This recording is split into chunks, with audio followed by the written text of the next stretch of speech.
Hi, welcome to the Retirement Railroad Matinee Modeling Tip of the Day. I'm Steve, and today I want to talk about something that had me totally confused, frustrated, and took me over a week to figure out and get corrected.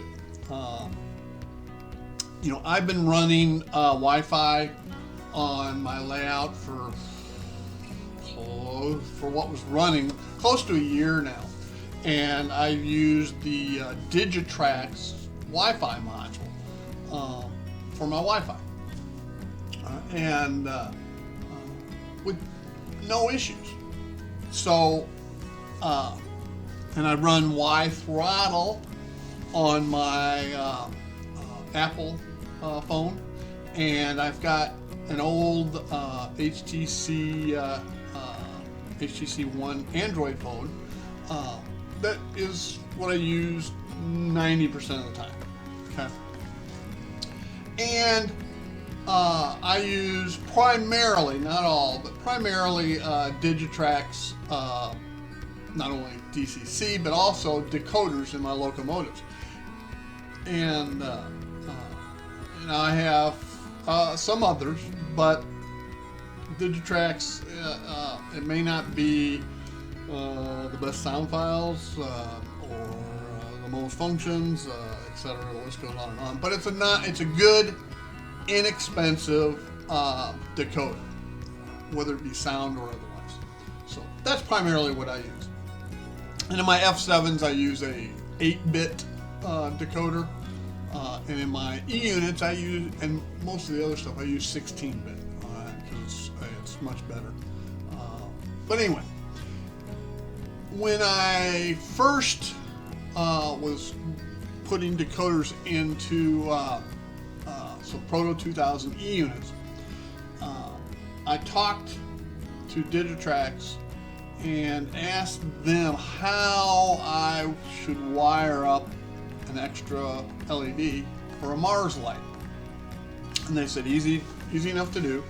They recommended that I wire the bulb to the brown lead coming off the backside or the sound side of the decoder, which is the F3 function. Well, F3 is also the coupler sound. And what they said, and then change certain CVs to certain values. And in Decoder Pro, it's really easy to set up without having to mess with exact CVs, etc. So I did. I wired up through the brown and changed the CVs the way they said. And what I came up with was great. It was a nice Mars light. So let's take a look at that. And behind me, right here, is an old Athearn Blue Box Union Pacific F7, and I'll get it fired up on the LocoNet network. This is engine driver, and as you can see, that DTX1-LN server, that is the module for the Digitrax Wi-Fi system. So that's one we're going to use. We're going to connect it like I have been for a year. I'm going to plug in 1467, the ID address for that locomotive, and I'm going to turn the lights on. Alright, and I don't know if you can see that light come on or not. Stay tuned, and I'll dim these lights down so you can see that in the background. Okay, so the lights are dimmed down. You can see the headlights on that F unit. All right, now, if I hit the F3 button, all right, I get the Mars light, just like Digitrax said it would, what it would do.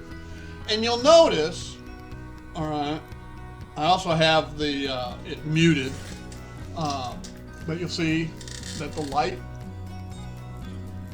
maybe you'll see, it's a little dark. Anyway, what I was going to show you was the button for light is locked on, the F3 function is locked on, and so is the mute. That's irrelevant. So that's what I've operated for a year. No issues. Now, as I got more and more involved in JMRI and went to Panel Pro, I decided to go ahead and use JMRI's WiThrottle function to connect these throttles. So let me show you what happens when I do that. Stay tuned. Alright, so what I've done in the settings of the phone, I've changed it from a direct connect from the phone to the Digitrax Wi-Fi module. Instead, now the phone is going to connect to my internet, which is connected to my computer, and JMRI, which is connected to the layout. Okay? So, I open up Engine Driver again, just like before, except now there is an option for the Retirement Railroad. All right. So we're going to click on that one. And I'm now connected via my home Wi-Fi and JMRI. Now, if I bring back up that locomotive behind me,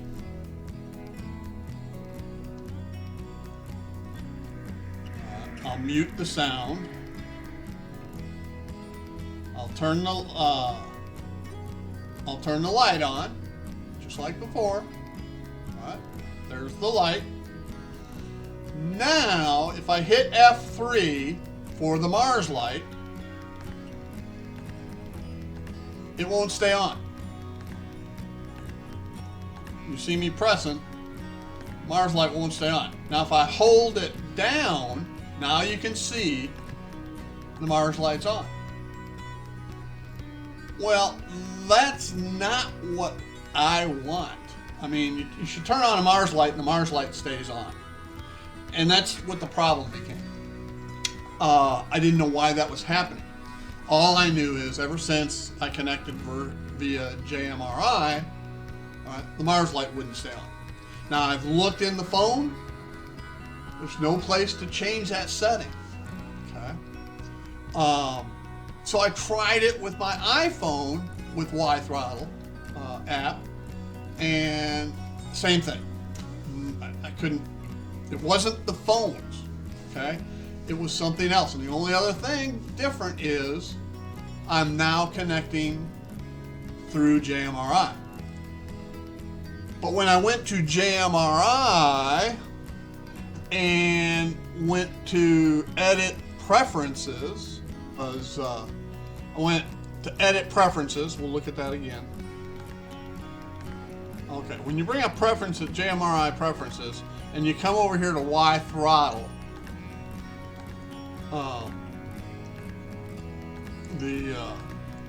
what you get is this screen. Okay? And the only function button you can play with is the horn here.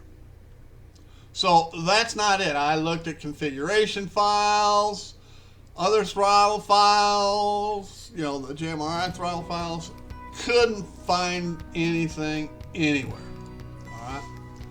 So I finally went on to the internet, to the JMRI user group forum, and started searching their forums, because at this point I was convinced it was a JMRI issue, because it wasn't Engine Driver for my Android phone. It wasn't WiThrottle for the Apple phone. It was JMRI. And what I found was I did find somebody with a similar but not exact same question. And what they said to do was go to roster and edit entry. Okay? And I'm thinking, okay, well, this is in Decoder Pro, and don't I have to program this into the decoder? But I did what what the guy said to somebody else to do. So I opened up the programmer. First of all, I selected a locomotive, and like I said, that one is 1467. We open up the programmer, And he said, go to function labels. Now this is Decoder Pro. Okay? The roster. But apparently this is stored in JMRI or somewhere else. Anyway, and what you see here is coupler is not checked to be a locked function. Okay? It's not checked. And he said simply all you got to do is check it and save it to roster. Alright, and we'll close that. So now, if I switch the camera back again,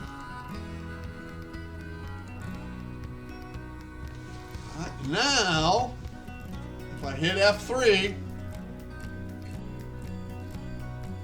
oh, I'm going to have to reconnect, I'm sure.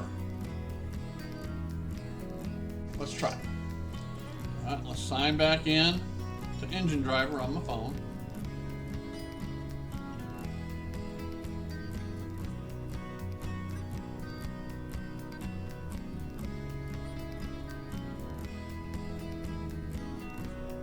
All right.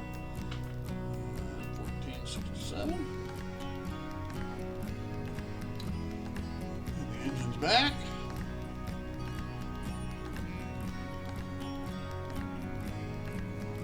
And look,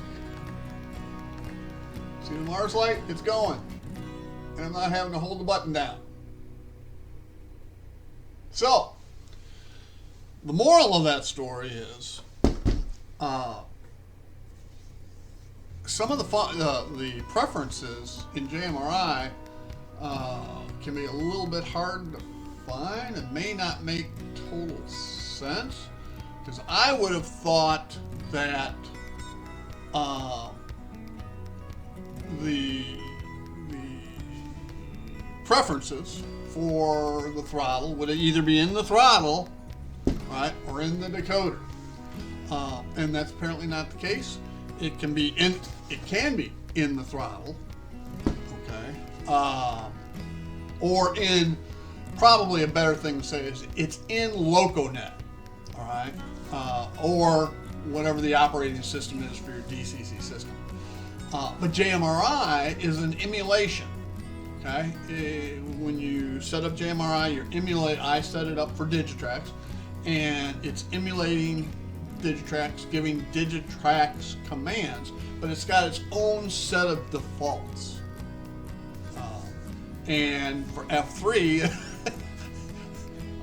the default in JMRI is momentary, and the default everywhere else is locked. And once I figured it out, it was very easy, and I've already gone back and changed all my other Mars Light locomotives. So, but it was extremely frustrating.